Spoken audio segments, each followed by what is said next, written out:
Hey everybody, welcome to Deep Dish, the show where I take a recipe I've never made before and hopefully we learn to make it together. And today I'm going to be smoking a full rack of venison ribs.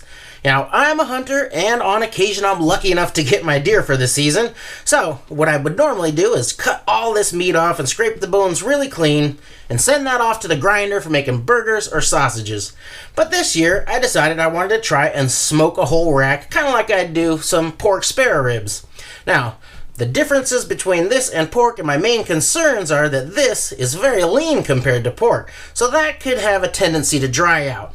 So to fight that, I'm going to use the old Texas crutch, and I'll wrap this tightly in foil after smoking it for a while and hopefully keep some of that moisture trapped inside.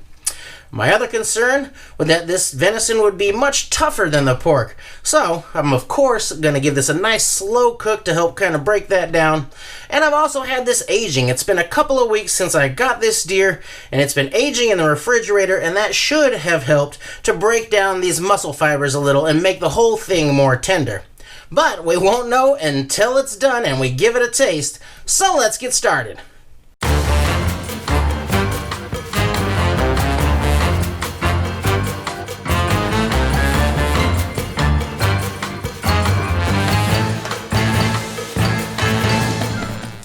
So there's a good bit of meat here that I'm going to leave on there, but this really flappy bit that's just hanging out there, that's probably going to burn, so I'll cut most of the loose part off of there.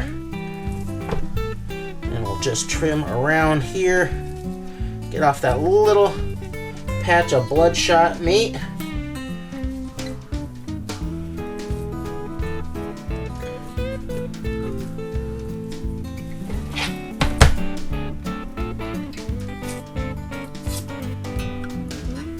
Now this big strip of silver skin right here, that's going to be a little bit of a problem if I cook it on there. That's going to be some tough stuff, so I'll try to get as much of that particular piece right here off of there. I could take this whole flap off, but that's a good bit of meat there, so it's worth the little bit of time it's going to take to carve out this silver skin.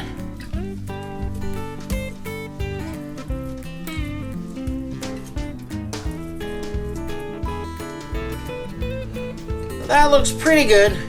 I did a real minimal trim here because, like I said, these black-tailed deer, they don't start with a whole lot of meat on their bones to begin with, so I want to leave as much behind as possible.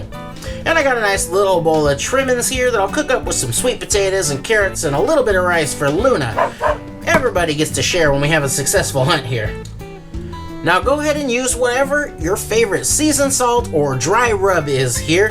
Normally with pork ribs, I hit them with salt and black pepper and a nice dose of paprika. That makes for really excellent smoked pork ribs. But today I'm going to be using a pre-made rub that was sent to me for my birthday by some really good friends of mine. So shout out to Trevor and Allison for the Chupacabra rub. And this stuff does taste really good, and I'm pretty sure it's going to go great with the venison. So I'm just going to give that a good shake, not super heavy, or it's going to get real salty because there's not a ton of meat on here. And I'll kind of push that in.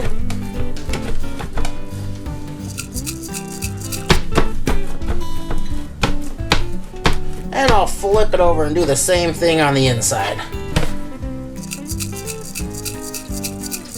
Now I'll let these hang out for a little bit while I go out and get the smoker prepped.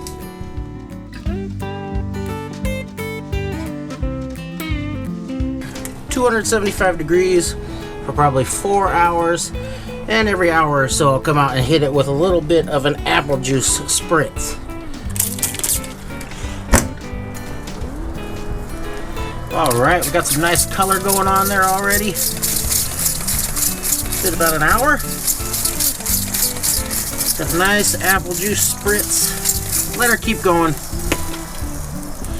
Oh, we're a couple hours in and it's looking really nice. I'm going to give it one more spritz of this apple juice. If I didn't mention it before, I do have water in the water pan down here. But it's about to get dark out here, so I'm not sure how much of this out here I'm going to be able to get on camera, but I'll bring this in a little while and keep you updated. All right. Oh, man. That smells incredible. These have been going for 4 hours now at 275. I got a real nice looking bark here, real good color. And now I'm gonna apply the crutch. I'm gonna give this one good spritz with the apple juice. I'm gonna put a double wrap of foil on here and get it back out into the smoker. There's no need to add any more wood into the smoker because, of course, this foil is gonna block this from absorbing any more smoke. You could put some sauce in that package right here if you want as well, but I think I'm gonna wait and sauce them afterwards. So, want to get a nice tight wrap on here, and these are gonna go back out into the smoker and feel it's still really firm for at least an hour, but probably more like 2. I'm thinking this is gonna be around 6 hours total. And if it's more convenient for you at this point, you can just throw this into a 275-degree oven as well, because, like I said, the smoking is done now. And we're just gonna cook these to finish them off. Okay, these have been wrapped up. It's been an hour. And since this is the first time I'm doing this, I wanna check and see how they're coming along with. I gotta be very careful because that steam coming out of there is blazing hot.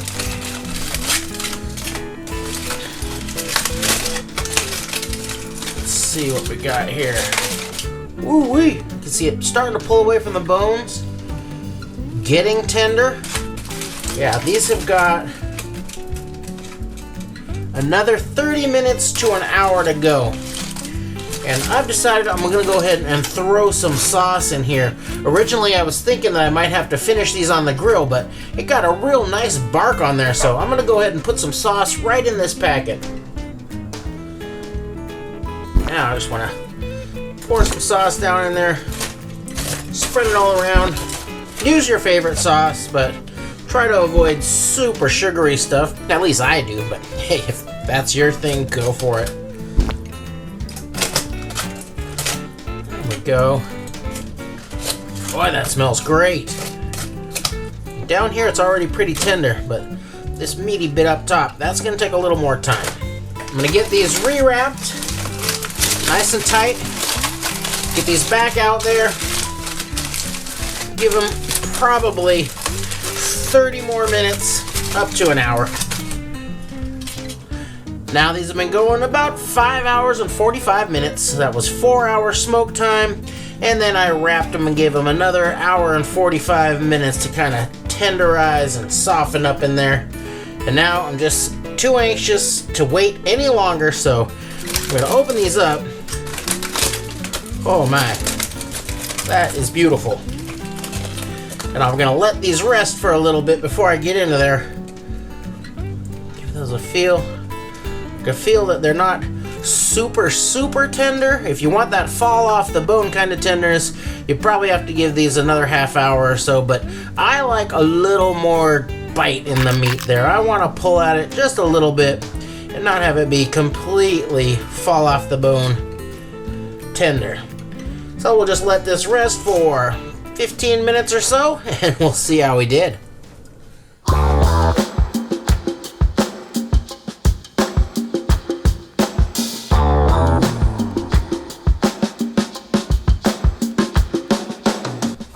Now, we've got our beautiful rack of venison ribs here, and it's time to see how we did. So, I can tell you the smell is fantastic. Let's see if I can get a feel for the pattern here and slice this down. Take a look inside.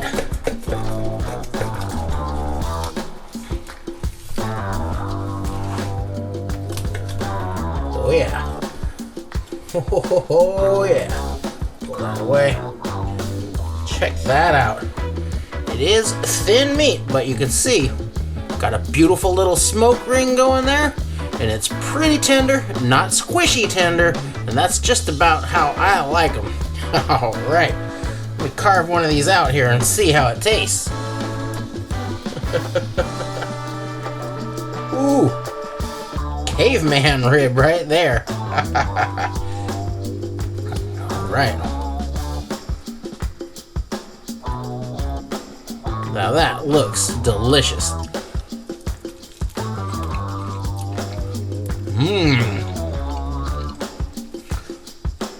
That is a great barbecued rib.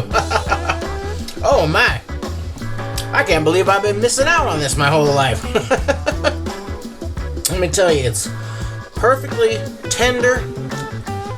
That hickory smoke that I use there just complements the venison really, really well. And the rub works great here too. This is kind of a real adventure in textures. We got some chewier bits on there, some real soft bits.